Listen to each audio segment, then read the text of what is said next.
দেখুন, আমি এখন বৈষম্য বিরোধী ছাত্র আন্দোলনের সদস্য না। আমি বাংলাদেশের বর্তমান সরকারের একজন উপদেষ্টা হিসেবে দায়িত্বরত আছি। তো এই বিষয়ে রাজনৈতিক কী সিদ্ধান্ত বৈষম্য বিরোধী ছাত্র আন্দোলন কিংবা অন্য কারো, সেটা আমি বলতে পারবো না। তবে সরকারের দিক থেকে আমরা একটা টাইমলাইন দেওয়া হয়েছে যে 2025 সালের শেষ থেকে 2026 সালের মাঝামাঝি সময়ের মধ্যে নির্বাচন অনুষ্ঠান করা হবে। তবে এটার সময়টা নির্ভর করছে পুরোপুরি আমাদের যে সংস্কার কার্যক্রম তার উপর।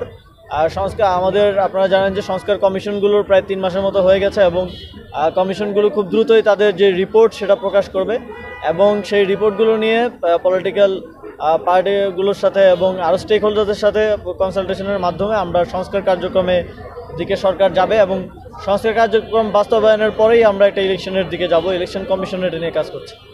আচ্ছা, যে স্পিরিট নিয়ে 24-এর আন্দোলন হইল, রাজনৈতিক দলগুলোর নির্বাচন নিয়ে যে চাপ দিচ্ছে, এই চাপটা আসলে সেই স্পিরিটটাকে ব্যাহত করছে কিনা? দেখুন, এই আন্দোলনের যেই আমাদের এক দফা ছিল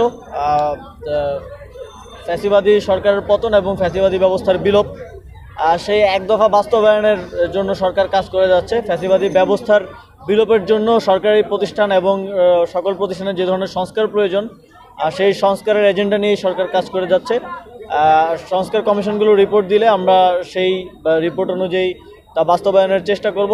তবে নির্বাচন নিয়ে যে অধৈর্য হয়ে যাওয়া, সেটা অবশ্যই সংস্কার কার্যক্রম যেটা চলছে সরকারের, সেটাকে কিছুটা ব্যাহত করছে এবং সেখানে এক ধরনের বাধার সৃষ্টি করছে। আমরা আহ্বান জানাবো যে রাজনৈতিক দলগুলোই সংস্কার কার্যক্রমে তাদের মতামত দিয়ে, তাদের প্রতিটি সংস্কার কমিশনে তাদের প্রস্তাবনা দিয়ে সংস্কার কার্যক্রমে সহযোগিতা করুক।